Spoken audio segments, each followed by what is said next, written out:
요한복음 4장 43절에서 45절입니다. 요한복음 4장 43절에서 45절 말씀 함께 읽겠습니다. 이틀이 지남에 예수께서 거기를 떠나 갈릴리로 가시며 친히 증언하시기를 선지자가 고향에서는 높임을 받지 못한다 하시고 갈릴리에 이르심에 갈릴리인들이 그들을 영접하니 이는 자기들도 명절에 갔다가 예수께서 명절 중 예루살렘에서 하신 모든 일을 보았음이더라. 아멘. 본문에 계시된 주님은 어떤 분이십니까?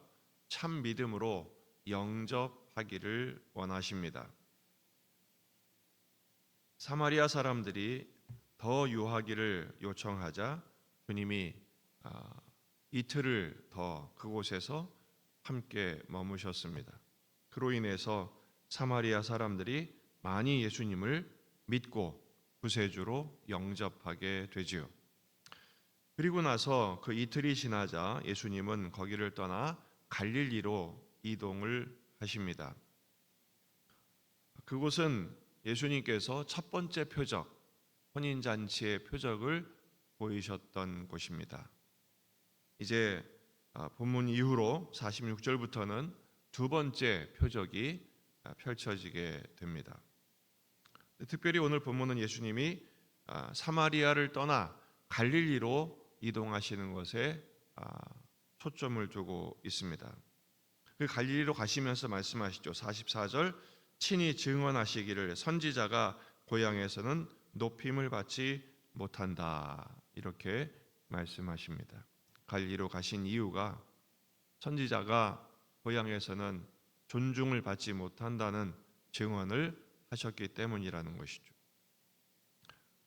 선지자가 고향에서 홀대를 받는다는 말은 사복음서에 다 나옵니다. 마가복음 6장 4절에서는 예수께서 그들에게 이르시되 선지자가 자기 고향과 자기 친척과 자기 집 외에서는 존경을 받지 못함이 없느니라. 존경받을 수 없다는 것이죠.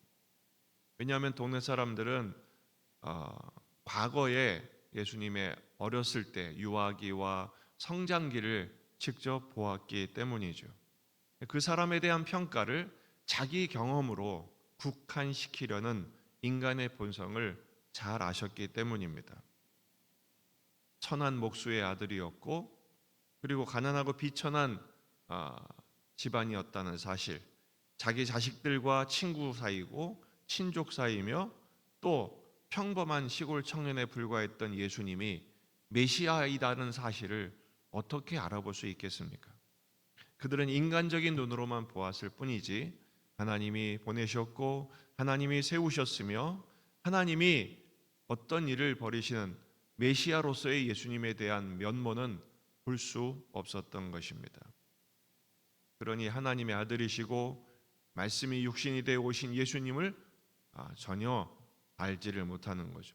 그러면서도 그런 말합니다. 내가 그를 잘 안다. 걔를 참 잘한다. 어렸을 때부터 봤다. 이런 식으로 평가하니 존경받을 수가 없는 것입니다. 근데 오늘 말씀을 보니까 45절에 갈릴리에 이르심에 갈릴리인들이 그를 영접했다 이렇게 표현하고 있습니다. 특이한 풍경이 펼쳐진 것이죠. 전에는 폄하했다가 홀대했다가 지금은 영접했어요. 그 이유가 뭐냐 하면 예루살렘에서 하신 일을 보았기 때문입니다. 요한복음 2장 23절 6월절에 예수께서 예루살렘에 계시니 많은 사람이 그의 행하시는 표적을 보고 그의 이름을 믿었으나 예수님께서 예루살렘에서 하신 표적들을 보고 사람들이 놀랬죠. 그것을 본 사람들 중에 아마 갈릴리 사람들도 있었을 것이고 그 소문이 퍼지게 되니까 그 예수님을 영접했다라는 것입니다. 하지만 영접했다는 것이 전인적인 환대를 의미하는 것 같지는 않습니다. 왜냐하면 예수님은 아직도 믿지 않는 그들에게 두 번째 표적을 보이셔야만 했기 때문이죠. 여러분, 환대하는 것 같지만 환대받지 못하는 일들이 참 많습니다. 겉으로는 어서 오세요, 두 팔 벌려 환영하는 것 같지만 마음으로는 존중하지 않는 그런 일들이 많죠. 립 서비스에 불과한 일들이 많다는 것입니다. 우리가 신앙생활할 때도 그럴 때가 많습니다. 주님, 주여라고 기도하면서 하나님을 바라보지만 여전히 전인적으로 예수님이 나의 주인이심을 고백하지 못할 때가 많다는 것입니다. 정말로 예수님을 만난 사람의 진정한 변화는 예수님을 예수님으로, 주님으로 인정하는 것이죠. 마치 사마리아 사람들이 예수님이 메시아이심을 그 여자를 통해서 들었지만 직접 예수님의 말씀을 듣고 그들이 고백하죠. 당신이야말로 온 세상의 구주시라고, 구세주이심을 믿음으로 고백했던 그런 것과는 차이가 나는 것입니다. 마태복음 7장 22절에 보면 그날에 많은 사람이 나더러 이르되 주여 주여 우리가 주의 이름으로 선지자 노릇하며 주의 이름으로 귀신을 쫓아내며 주의 이름으로 많은 권능을 행하지 아니하였나이까. 하지만 주님 말씀하시죠. 주님의 이름으로 선지자 노릇을 하고 귀신을 쫓아내고 많은 권능을 행했어도 주님은 너희를 알지 못한다, 불법이다, 이렇게 선포하실 때가 많습니다.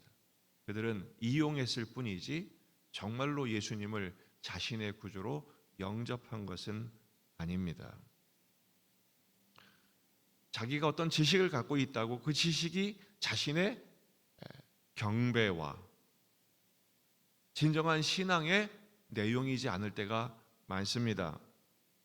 왜곡된 지식을 갖고 있기 때문에 지금 갈릴리 사람들은 과거의 지식, 과거의 정보 때문에 예수님을 진정한 선지자로 영접하지 않았던 것처럼 말이죠. 우리는 정말로 진정한 예배자가 되기 위해서 자신을 살펴보아야 합니다. 아무리 최선을 다하고 아무리 최고의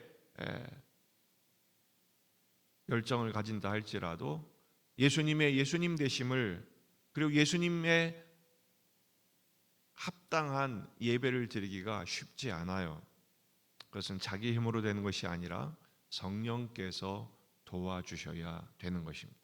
그래서 우리는 예배 때마다 그냥 예배 자리에 앉아 있다고 예배자가 아니라 그래 영과 진리를 동원하는 예배자가 되어야 하는 것입니다. 계시록 22장 20절 말씀을 보면 이런 말씀이 있죠. 아멘, 주 예수여 어서 오시옵소서. 마라나타, 다시 오실 주님 어서 오십시오.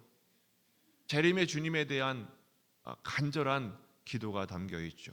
환영이 담겨 있습니다. 근데 여러분, 이 시제가 현재형입니다.